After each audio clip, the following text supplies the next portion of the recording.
The Daleks have always been Doctor Who's greatest enemies. But why? As usual, Whoniversals just has one video to find out.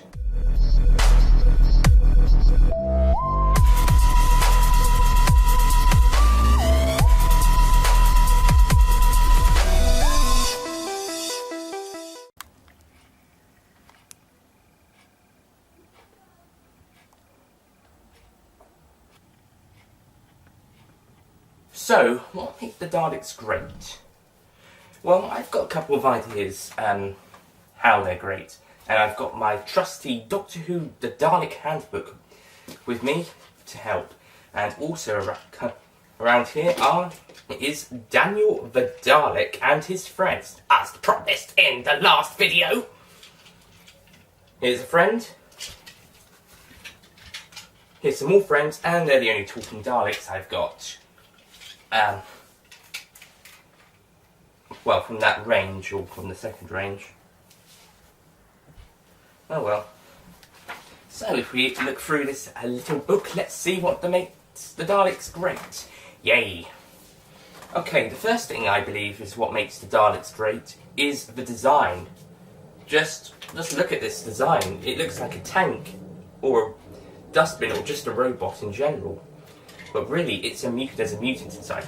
Not inside this one, but there's a few toys where you can open up the hatch to reveal the mutant. Yeah, but if you look at it from a point of view, it just looks like some kind of dustbin tank. And that's genius. Raymond Cusick and Terry Nation did a fantastic job in designing the Daleks. Terry Nation with description and Raymond Cusick in the actual design. And the prop builders from all across the show's history have done a fantastic job of making the props to Nation's design, Nation's descriptions and Cusick's designs. Sorry if I'm pronouncing his name wrong. Yeah, got the eye stalk at the top. Got a couple of rings. Originally, the Daleks had 5 rings. They've had a number of rings recently. The 2005 one's got about 5 or 6. This one's got 6. I think they'll have somewhere between 4 and 6 rings on a Dalek. Though some of the on the blueprints they've only got 4.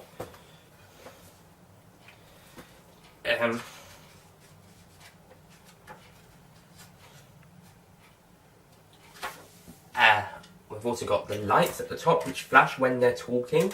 Well, most of the time. Classic Who, it's a bit more noticeable when they're talking, but the lights aren't flashing. And in the 1965 movie Doctor Who and the Daleks, the lights are just flashing when they aren't talking. They're just flashing. I think they sorted that a bit for the second film, but I wouldn't be surprised. They probably had similar problems as well. Then we've got the mesh bit,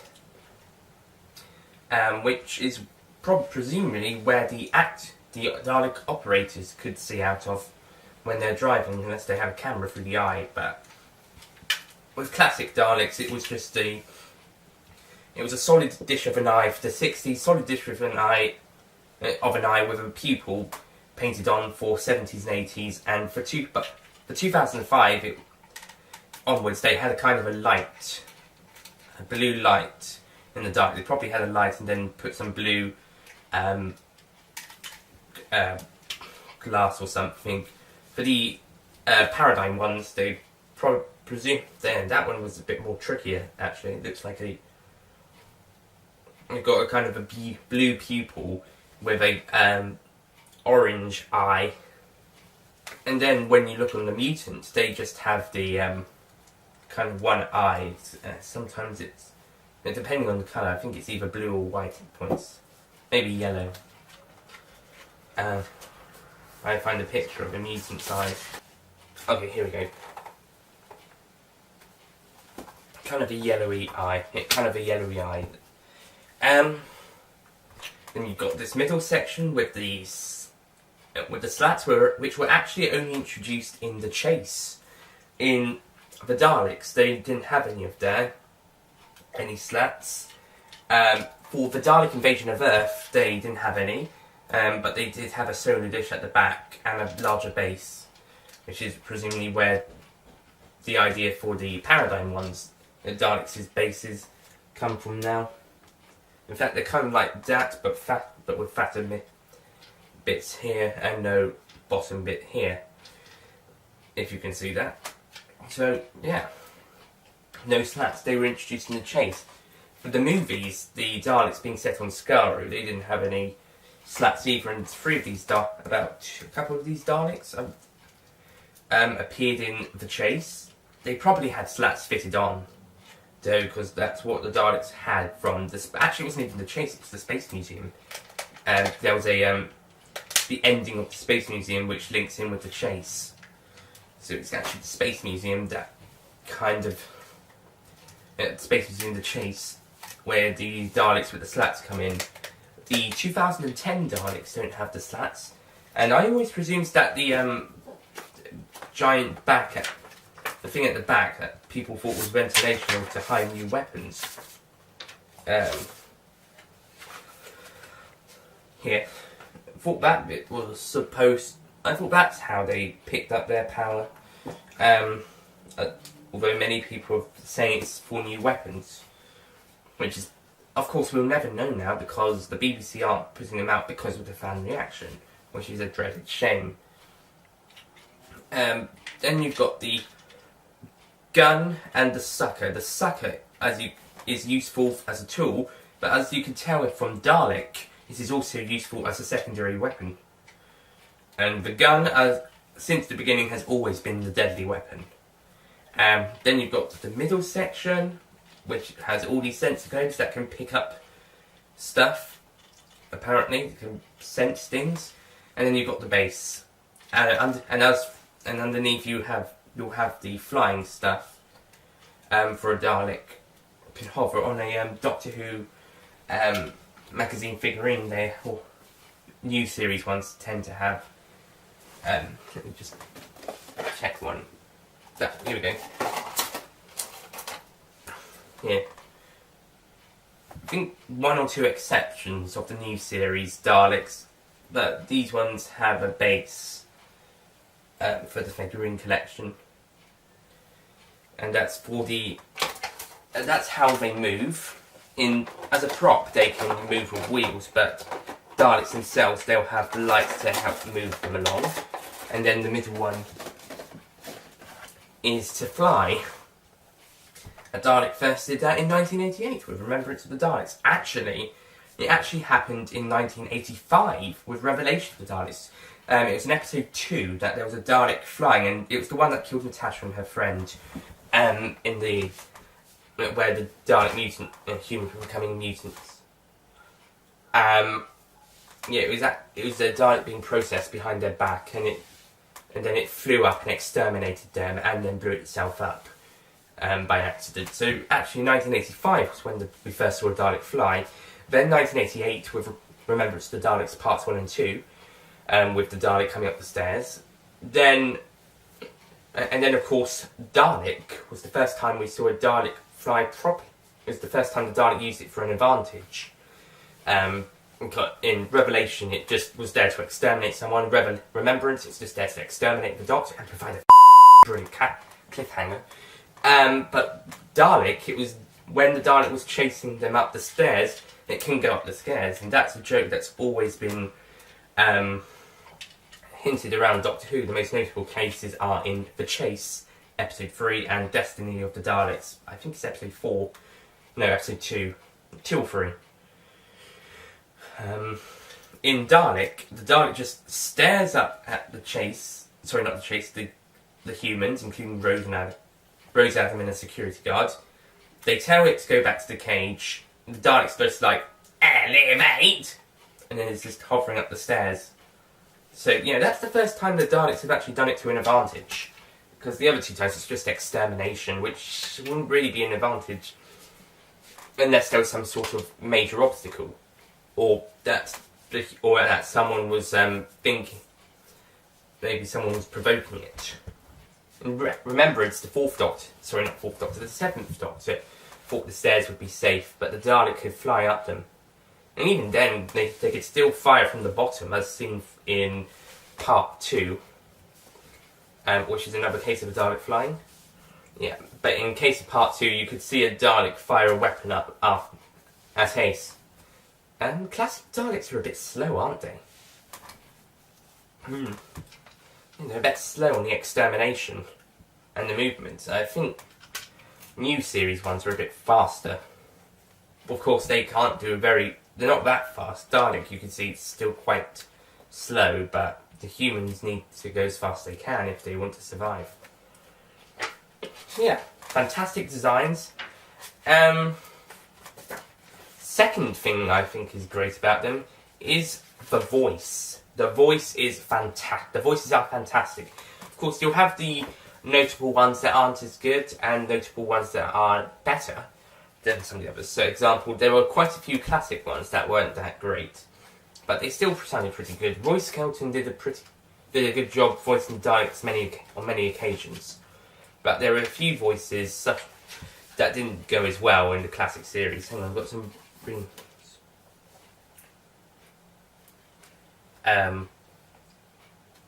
For example, David Goodison wasn't that great with the Dalek voices. I think Roy Skelton should have just done it all of Destinies. Maybe because they wanted to get another actor who played Davros to do the voices there. Well, they didn't do it for Terry Malloy or Julian Beach. Michael Dick Wisher didn't do the voices of Genesis for the Daleks.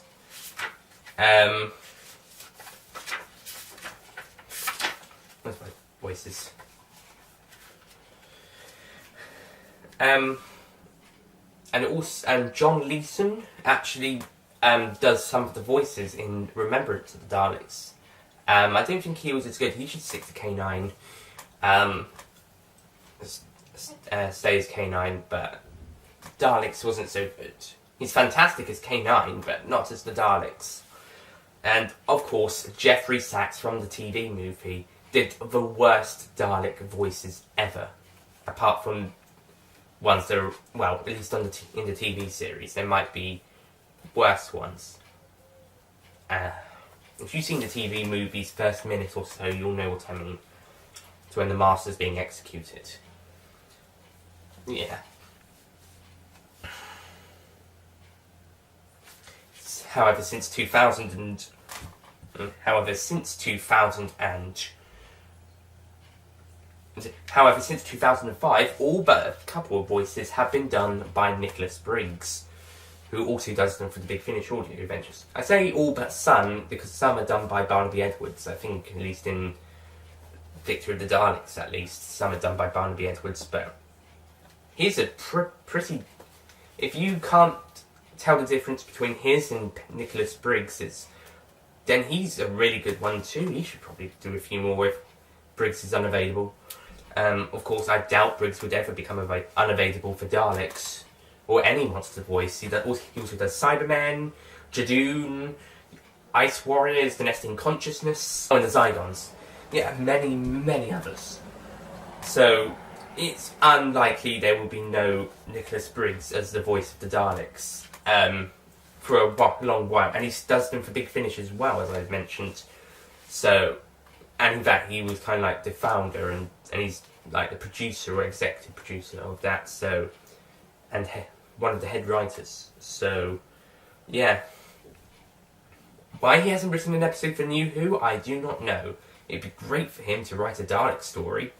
Just like with the return of Rob Shearman. Bring Rob Shearman back. And bring Nicholas Briggs in to write an episode, yeah. I think everyone would be happy to see Briggs and Shearman write New Who episodes. Shearman another one. And this time maybe more original one, as Dalek was based on Jubilee, which was one of the big Finish audios. No pressure though, guys. An idea for Series 11, maybe. Yeah, Dalek voices is terrifying, especially the new series ones. I think Briggs does the best Dalek voices.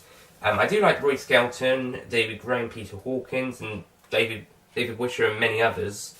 But Briggs is easily the best ones. Edwards, if you can't tell the difference between his and Briggs, is probably the next best, and with his few lines as a Dalek or Daleks. Yeah, so really good. And of course, a Dalek voice is easy to do, both on a ring modulator, which the actors use as a voice thing, and also with your own voice, such as this. You are the Doctor. You are the enemy of the Daleks. You must be exterminated. Exterminate. Exterminate. Exterminate.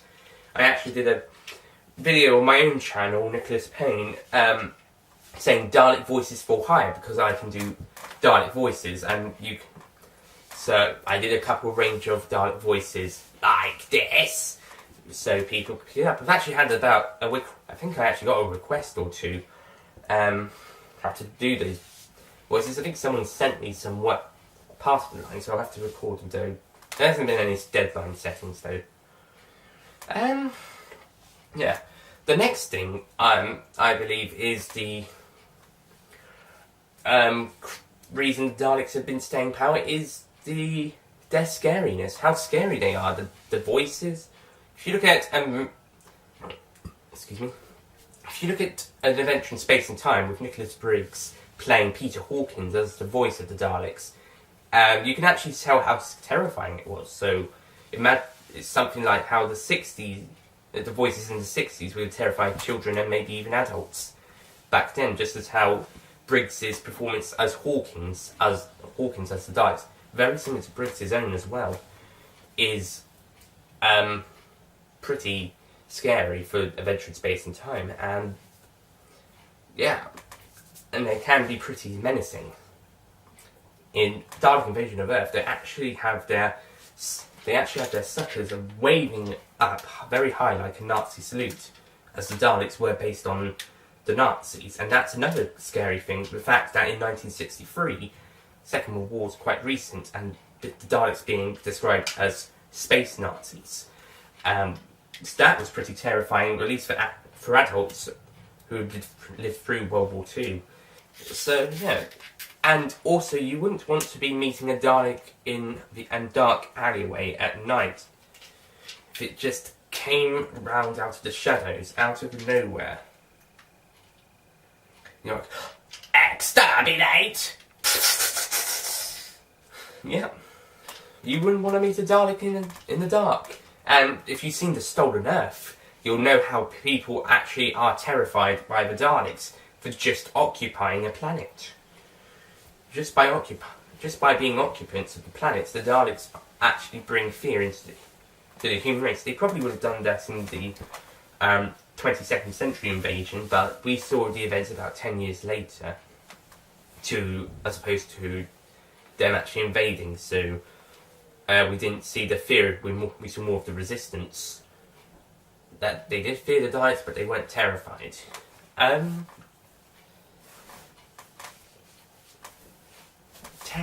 Other terrifying moments. Won't they terrify any population they ever go near unless they're in a war?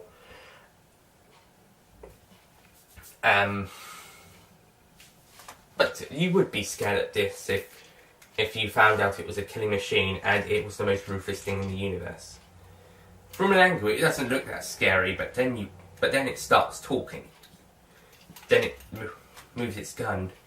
Then it fires. Yeah. Don't be fooled by their funny design. They are terrifying. They are the scariest monsters. They are one of the scariest monsters in the universe. Not the scariest, but one of the scariest. Yeah. And what else makes them new? What else makes the Daleks great? Well, the stories they appear in, basically. The stories, most of them are brilliant. Recommended ones, I'll recommend one or two for each Doctor. For the first one, the first Doctor is easily the first Doctor story. It's the first ever Dalek story for the Daleks. Although, also, Dalek Invasion of Earth, because that kicks off the Dalek... that kicked off the popularity of the Daleks big time. Daleks, they got popular. Second time, They got even bigger than the Beatles. Hence why we got the 2 movies. My particular favourite first Doctor Dalek story is actually the Chase, which is not a very popular one. Dalek Master Plan is all but missing. Is all missing.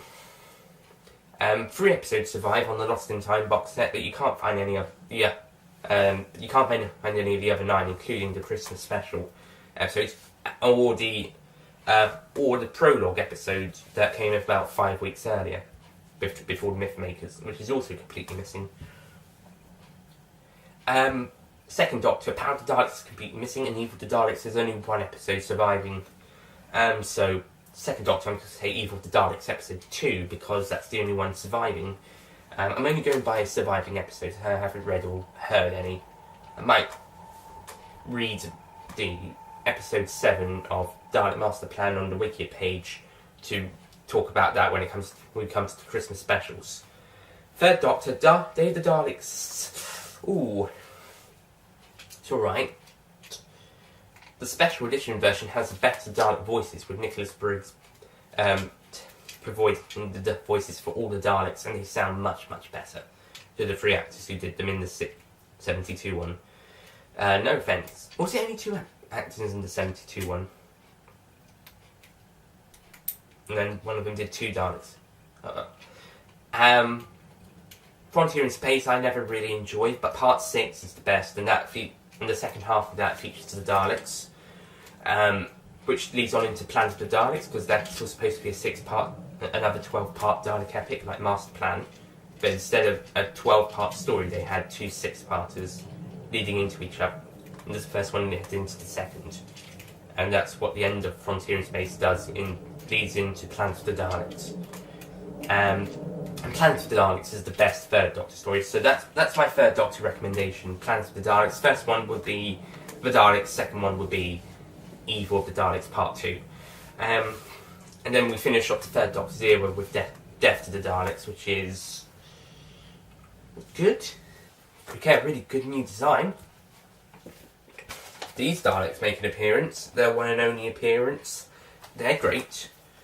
And the machine gun thing is quite funny, apart from the one Dalek that has, well, usually orange light bulbs. That's supposed to be the leader or something. Of course, being classic Who, it does rotate between Daleks. So sometimes the one with orange lights will have a machine gun rather than a normal gun. Sorry, I've got something coughing a lot recently.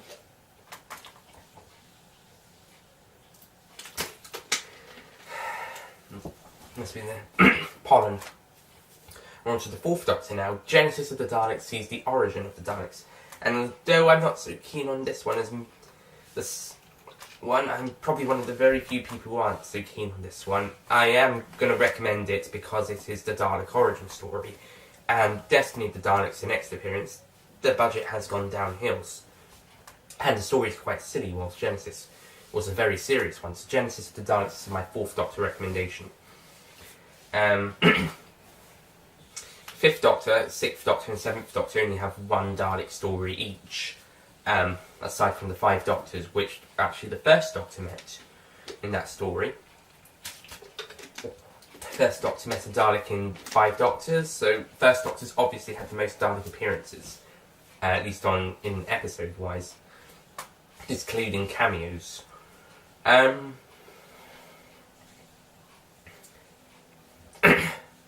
Resurrection of the Daleks was good, wasn't great. It was actually holded over from season 20 to season 21 due to strike trouble. They had a lot of those in the 70s and 80s. Poor Shard never got made because of a bloody strike action. Resurrection's good. That's the 5th Doctor mention. 6th Doctor's mention is Revelation of the Daleks. And 7th Doctor mention is the best Dalek story of all time. It's the best classic story of all time, Remembrance of the Daleks. I say the best Dalek story of all time, actually it's the best Dalek well, actually Day of the Doctor is. But it's also got the Zygons and the Time Warp subplot and the War Doctor, so it's not just a Dalek story. It's kind of a mashup. It's just got the Daleks in it. So Remembrance of the Daleks is probably the best proper Dalek story. So classic fans rejoice. The TV movie, we just had the Dalek voices, they weren't very good. So there isn't really an 8th Doctor one for the television. For the TV series, there isn't really an 8th Doctor mention. I might try and get Matt or Ollie to make an audio adventure mention for the 8th Doctor. Hey guys, Nick, a bit later on from when the video was made. The 8th Doctor audio recommended by Ollie is, well, actually you got 2. Blood of the Daleks and Lucy Miller and To the Death. I guess that's a 2-parter. Actually, I think it is. I'm going to go with Blood of the Daleks because it sounds cool. I've heard of both of them.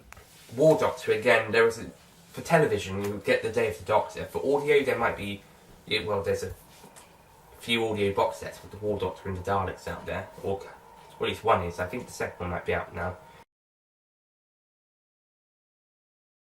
The War Doctor one is the Never When, although technically every War Doctor ever, to be honest. Well, thank you, Ollie, for the recommendations. 9th Doctor, back to the television episodes. Dalek is a brilliant story, and whilst Bad Wolf and the Parting Ways, I believe, is better, Dalek is the first one to bring the series back, so Dalek is the 9th Doctor mention. 10th Doctor mention, this time we've got 3 Dalek stories. We've got Army Ghost Doomsday, which was the Series 2 final, and their battle against the Cybermen. Daleks Manhattan Evolution Daleks was... it was their 1930s historical adventure, and had reflections on the events of the time. And Stolen Earth Journey's End was pretty much a sci-fi epic, where the Daleks came to Earth and took over properly, as well as steal the Earth and several other planets. I'm gonna give Stolen Earth Journey's End a dimension, because that's like the sci-fi epic story of the Daleks. Then we got the 11th Doctor stories. Oh boy, here we go. Victory of the Daleks, which I like. I really like it. I thought it was brilliant, but a lot of people aren't so keen on it. There's a few more positive reactions than negative ones, thank goodness. And it's where we got introduced to these bad boys, who, thanks to the fans, and that's one of their problems they have with the episode, they very rarely appeared again. Pandorica opens in the Big Bang, signed with the Daleks, and a cameo in Wedding of River Song was it. That's it. Big shame, isn't it? Secret Pandorica opens Big Bang, we didn't get much of them. We got the voices earlier on, and then we saw the Paradigm ones a bit later. And then in the next episode, the Big Bang, we got the Stone Dalek running around. We saw 2, but there was only 1 running around.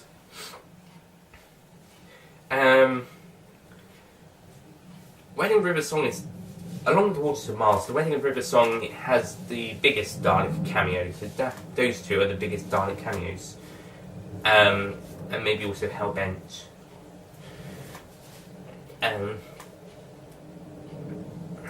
Then we have Asylum of the Daleks. Oh boy, the episode we were promised classic Daleks, but as many classic Daleks from all across New Who. But we didn't really see many. There were a few dotted around the background, but it was mostly gold bronze Daleks, and they didn't really do anything. Yeah. Thankfully, and then of course we got the Daleks' memories rebooted, so they wouldn't know anything about the Doctor at the time. This would have been a great idea. This was a great idea, but it never exactly played off very well. Dave the Doctor, you understand, because it's Time War, they know who the Doctor is at that point. And that's where we are next. Dave the Doctor, it's basically just for the Time War section, so... fantastic scene where the TARDIS knocks through the wall and knocks over several Daleks. And one of the Daleks like, the Doctor is escaping. What are these words? Explain! Explain! explain! And then the soldier just shoots it. And the Dalek just turns its head round, hits the floor, and then explodes. Yeah, those are great scenes.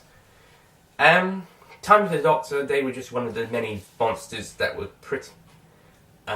trying to get the Doctor. They were the ones that got the closest, to be honest. They were when all the others failed, the Daleks were the last ones to fight the Doctor. And they almost succeeded, if it wasn't for the Time Lords. It's a shame not to see, when you heard the big Dalek voice from the spaceship, it was a shame not to see the Emperor or the Supreme, or some sort of Dalek leader appear. It was just a big boom. You could presume it was the Emperor or the Supreme. It was a shame, and it was a shame just to see Bronze again. You couldn't see classics, you couldn't see Black Dalek popping around, being the task force leader, like in the classic series. Technically, I guess Dalek Sec of the Cult of Skaro is like the Cult of Skaro. He's the leader of that, so he's kind of like task force leader. In the classic series, you got a gold one as a task force leader, so Black in the new series pretty much works, especially if you got Dalek Sec to go on from. 2 episodes later, after Time of the Doctor, we have Into the Dalek. But my 11th Doctor mention, well, Time of the Daleks is the most Dalek-y story, but a bit put aside for other subplots like the bloody divorce. God. Victory of the Daleks isn't very popular. Time of the Doctor doesn't use them. Again, Time of the Doctor isn't very about them. And that kind of has a really tacked on reason how they know the Doctor. In that story. Day of the Doctor is again, it wasn't completely about them. Pandora Crypt's Big Bang wasn't completely about them. I'm going to have to go with Victory of the Daleks because that was the most Dalek story from the 11th Doctor era about the Daleks. Although I would, of course, Day of the Doctor is better, it is not the one, it's not completely focused on the Daleks. Victory of the Daleks is the closest being focused on the Daleks. 12th Doctor time now, Into the Dalek. This was a pretty good one. Got to go inside a Dalek. Could have done a bit more with it though, but still pretty good. I like the name Rusty, and that figure I showed you a bit earlier. That was Rusty the Dalek, the one with the figurine collection figure with the base underneath. That was Rusty. He's good, and I don't know I would like to find out what happened to him. Did he go and blow up all the Daleks? Reminds me of the comic book, The Only Good Dalek, where they actually did have one Dalek who sacrificed himself to save the universe. I've got that over there somewhere. It's a bit hidden. On my bookshelf, it's a bit hidden. That comic book has the that graphic novel has the Paradigm Daleks, whilst the Dalek Project, one very similar to it, which I wanted to get, but I never did, has the bronze ones. Following Into the Dalek, we have the Magician's Apprentice and the Witch's Familiar. Very like the Sound of the Daleks, they bring back classic Dalek models, except this time they actually use them. For example, outside on the planet, we get missing Clara captured by a dead planet Dalek, which is the name for the first Daleks. You also see the Special Weapons Dalek speak for the first time. You can see it's got orangey lights, and it has blue gun, and many of the Daleks do have blue guns. There's a couple of 60s Daleks, there's a couple of 70s ones. You can see Dalek Sec and the Red Supreme Dalek pop up. There are a few bronze ones popping around, and that's the main ones here, but still plenty of classics to go around, including the Emperor Guard Dalek from Evil of the Daleks, which you also saw in Asylum. But cobwebbier. There we go. I would say that, and also we got Friend from the Future, as IMDb is calling it, which is the 2-minute short where we got introduced to Bill, or as many people are calling her, as Bill, because of the spacebar thing, not being a spacebar. Between Haz and Bill. That was good. It used quite a lot of footage from Into the Dalek, as well as its own new footage. There's a few episodes with Dalek cameos that use footage from previous episodes, such as Logopolis and Heaven's Sent. Not Heaven's Sent, Death in Heaven.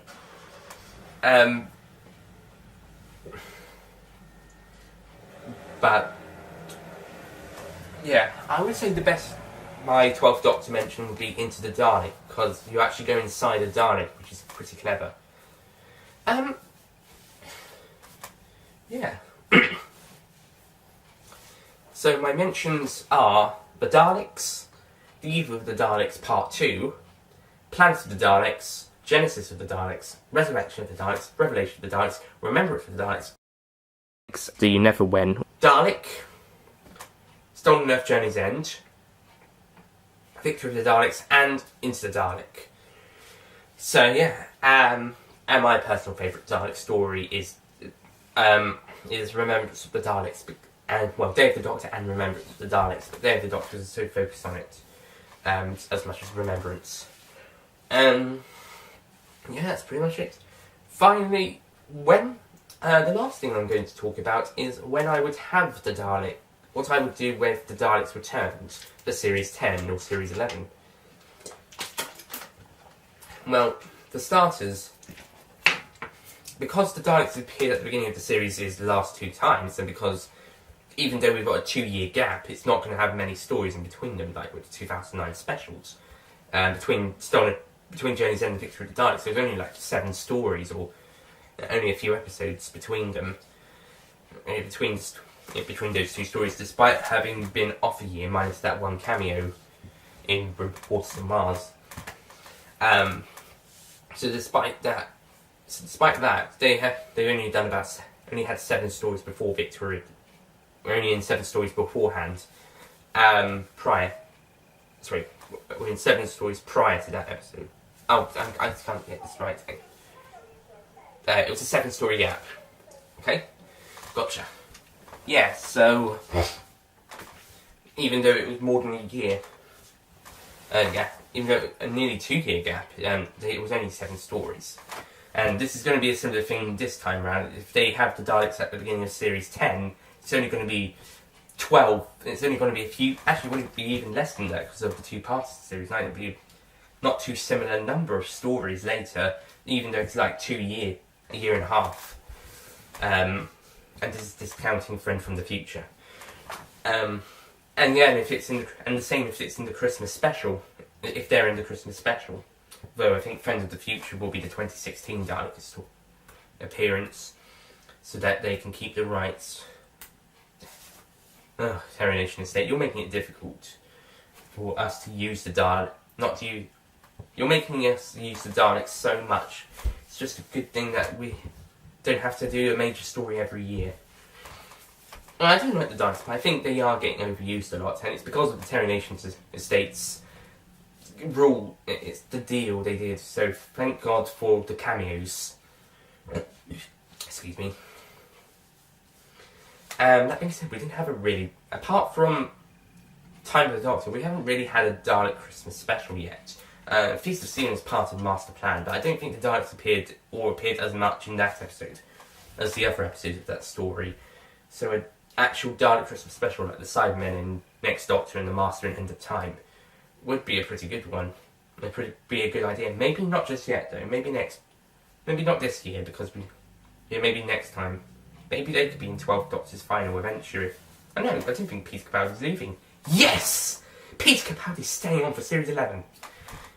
Apparently. Well, back to what I would do. I'd have the story at the end of Series 10. Let's have it as the big end of series. I think Moffat's leading with the Christmas special, those. If the Dalek's going to be in that, then we may as well move the Dalek story to the middle of the series.